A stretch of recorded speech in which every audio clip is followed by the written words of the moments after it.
घेण्याचा उद्देश असा आहे की या तालुक्याला आपल्याला पुढे घेऊन जायचं आहे आणि तालुक्याला पुढे घेऊन जात असताना या ठिकाणी डेमोक्रेसी बरोबरच ब्युरोक्रेसी सुद्धा त्याच गतीनं त्याच वेगानं पारदर्शकपणे निर्मळ मनानं आणि या तालुक्यातली अडचण आपली आहे ही भावना घेऊन जोपर्यंत आपण जात नाही, कुणीही सामान्य माणूस एखाद्या कचेरीमध्ये गेला तर त्याला तू बाहेर थांब, त्याचा अपमान केला जातो, त्या ठिकाणी वागणूक नीट दिली जात नाही आणि मग जर या तालुक्याचा भूमिपुत्र आपण असू तर आपल्याला सन्मानानं कोणतीही अडचण सोडवली पाहिजे.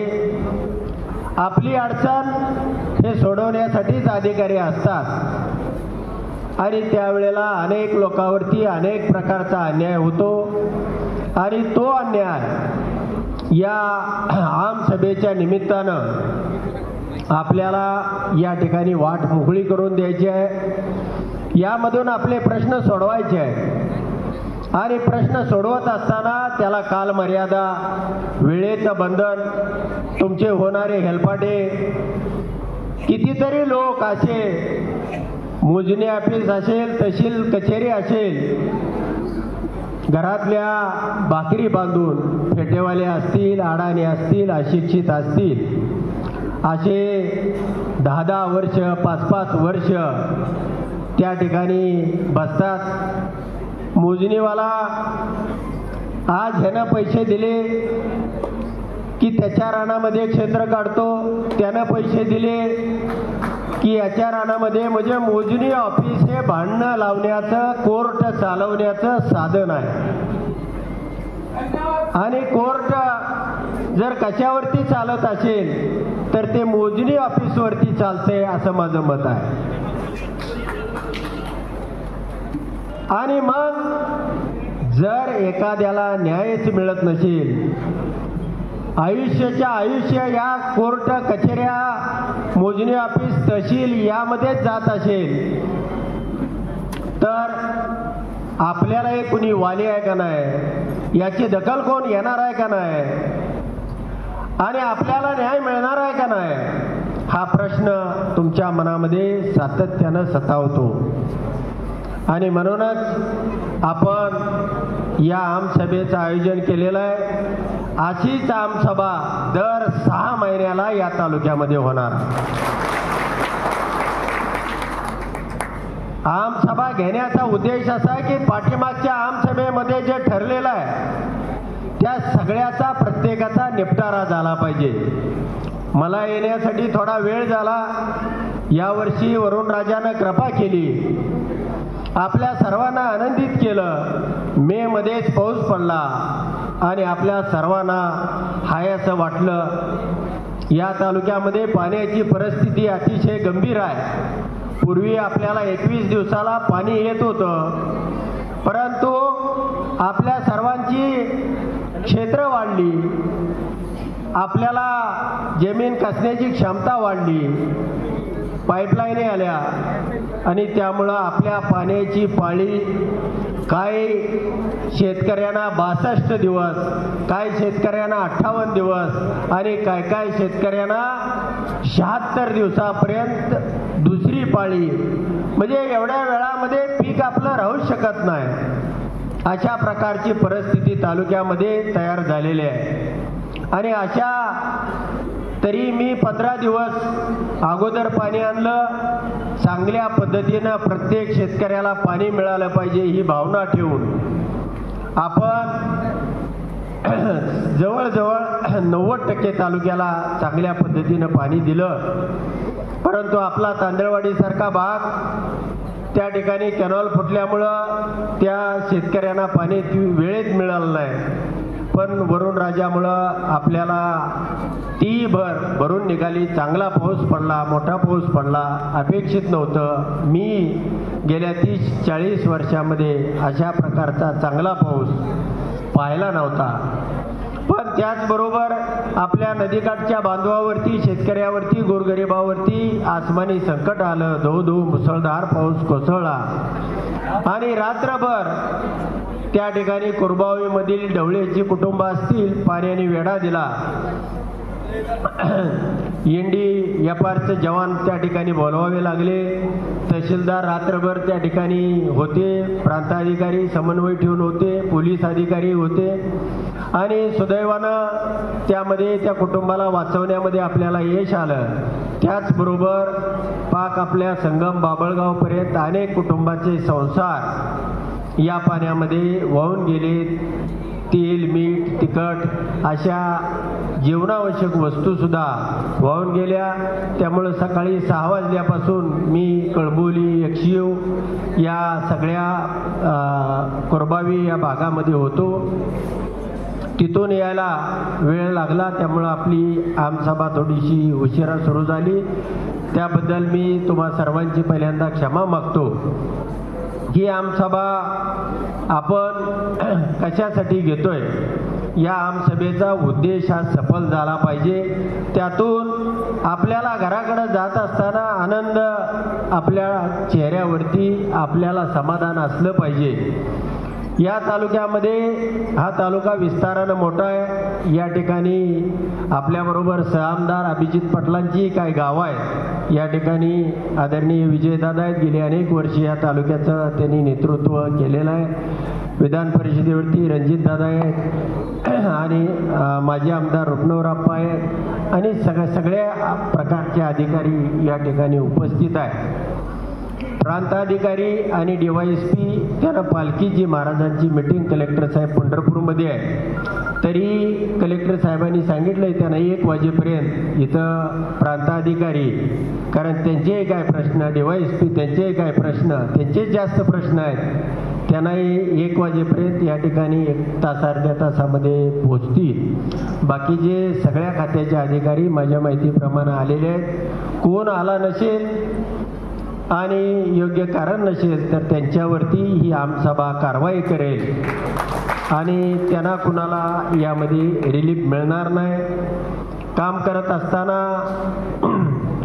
लोकप्रतिनिधीमधून अनेक डोळ्यापुढं समस्या या तालुक्याचा विचार केल्यानंतर आपल्याला नेरा देवधरच्या पाण्यापासून गेल्या 40-41 वर्षापासून ती लोक वाट बघतायत. आपल्याला त्यांना या 1-1.5 वर्षामध्ये पाणी आणलं पाहिजे आणि त्यासाठी तुम्हाला आम्ही खात्री देतो, आश्वासन करतो. काय वाटेल ते करावं लागलं तरी चालेल, मंत्रालयाला कुलूप ठोकावं लागलं तरी चालेल, पण त्या भागाला मी 1.5-2 वर्षामध्ये पाणी आणल्याशिवाय राहणार नाही. कोणत्याही परिस्थितीमध्ये त्या पाण्यासाठी आपण वाटेल ते करू. दुसरं, आपलं हे जे पाणी आहे हे पाणी मोहनपुरा, राजगड जिल्हा मध्य प्रदेशमध्ये ज्याही पद्धतीची योजना आहे, बंद पाईपलाईनमधून तुम्हाला पाणी देणं, कारण 76 दिवस 70 दिवस यामध्ये आपलं पीक राहू शकत नाही आणि नेरा देवधरचं पाणी गेल्यानंतर आपली खूप मोठी तारांबळ होणार आहे. 28 फेब्रुवारीला आपला पहिली पाळी संपते आणि उन्हाळी पाळी आपण 15 मार्चला सुरू करतो. आपण यावेळेला 1 मार्चला सुरू केली, पण तरी पाण्याची अवस्था ही अतिशय विदारक आहे. त्यामुळं भविष्याचा वेध घेऊन आपल्याला मोहनपुरा या पद्धतीनं तुम्हाला 12 महिने 24 तास ज्याही वेळेला कुठला उन्हाळा असो पावसाळा असो तुम्ही कॉक खोलाल त्यावेळेला तुम्हाला पाणी तुमच्या शेतामध्ये दारामध्ये मिळेल. अशा पद्धतीची योजना आपल्याला येत्या 2 वर्षाच्या काळामध्ये करायची आहे आणि त्यासाठी मी सगळ्या प्रकारचा पाठपुरावा त्या ठिकाणी करत आहे. तालुक्यामध्ये अनेक प्रश्न आहेत. आपल्या वेगवेगळी खाती असतील, 1-2 खातं सोडलं तर सगळ्या खात्यांचा भोंगळ कारभार आहे. कुणी लक्ष देत नाही, कुणी गोरगरिबाची दखल घेत नाही. सगळ्यात चांगलं, मी 6 महिन्यापासून आमदार आहे. या तालुक्यामध्ये जी आहे ती साधनं, जी आहे ती सामुग्री, जी आहे त्या शक्ती, वायरमॅन असतील, वेगवेगळे अधिकारी असतील, MSCBचं काम 1 नंबरला तालुक्यामध्ये आहे आणि सगळ्यात चांगलं काम MSCB करते. त्यानंतर आरोग्य खात्याचं काम सुद्धा या तालुक्यामध्ये अतिशय चांगलं आहे. दुसरी अशी गोष्ट आहे, आपल्या ज्या प्राथमिक शाळा आहेत ह्या शाळांची अतिशय दुरावस्था आहे आणि त्यासाठी मी त्यामध्ये मनापासून वेळ द्यायचा ठरवलेला आहे. 23,000 विद्यार्थी आहेत, 393 आपल्या तालुक्यामध्ये शाळा आहेत आणि गोरगरिबाची पोरं त्या ठिकाणी शिकतायत आणि त्यामुळं या शाळेकडनी आपण कधीच लक्ष दिलं नाही.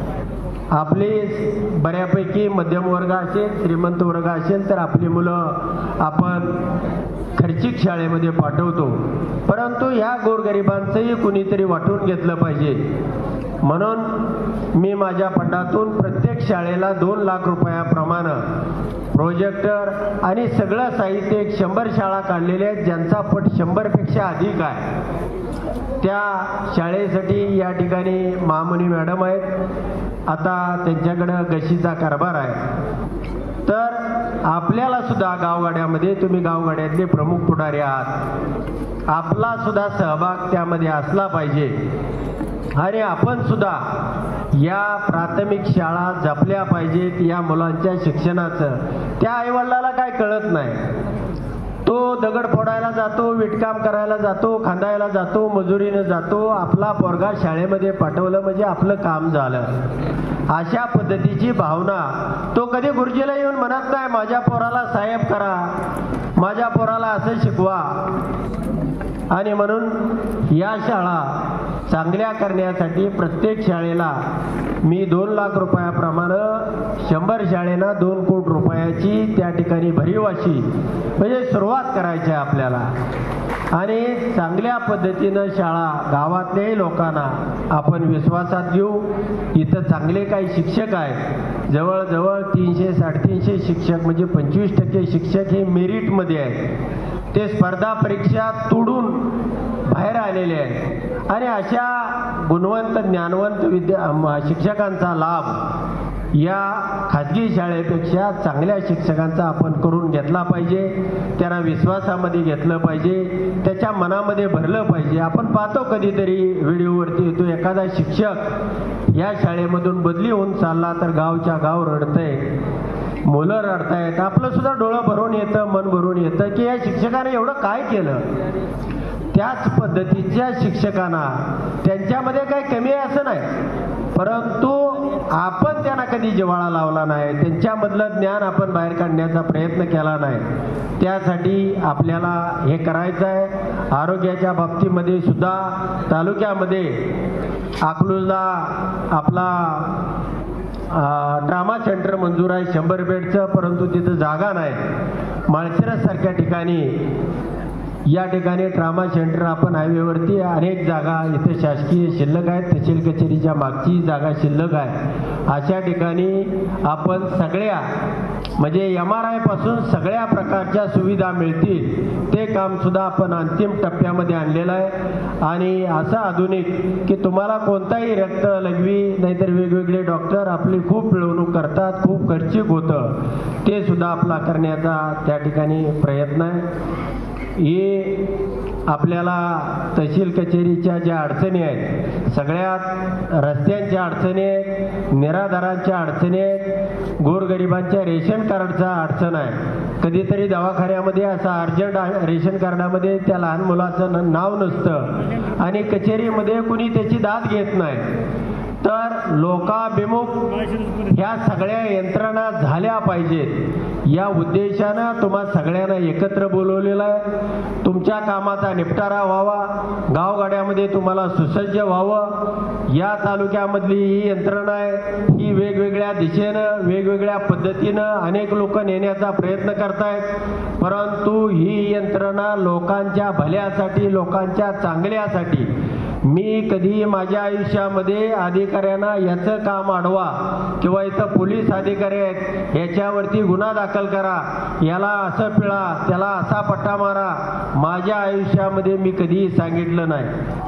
आणि जर कोणी अशा पद्धतीचे प्रयत्न करत असतील तर त्याच्यावरती सुद्धा आपण अंकुश ठेवला पाहिजे. या उद्देशानं ही आमसभा घेतलेली आहे. या आमसभेच्या निमित्तानं या ठिकाणी आपल्याला जी पुढची आमसभा होईल, ऑक्टोबरमध्ये होईल, नोव्हेंबरमध्ये होईल, तुम्हाला त्याची तारीख कळवू. आणि ती आमसभा झाल्यानं त्या आमसभेपर्यंत या आमसभेमध्ये जे प्रश्न उपस्थित होतील, ज्या ज्या अडचणी आहेत त्या उपस्थित होतील, रात्रीच्या कितीही वाजू द्या, आपल्याला इथला प्रत्येक माणूस जे मनामध्ये दुःख घेऊन आलेला आहे, जो त्याची व्यथा घेऊन आलेला आहे, डोळ्यामध्ये अश्रू घेऊन आलेला आहे, त्या प्रत्येक माणसाची सोडवणूक झाल्याशिवाय ही आमसभा थांबणार नाही, संपणार नाही. तुम्हाला 3 महिन्यामध्ये रस्त्याची एकही केस ही पेंडिंग तहसील कचेरीमध्ये दिसणार नाही. एवढंच या प्रसंगानं सांगतो.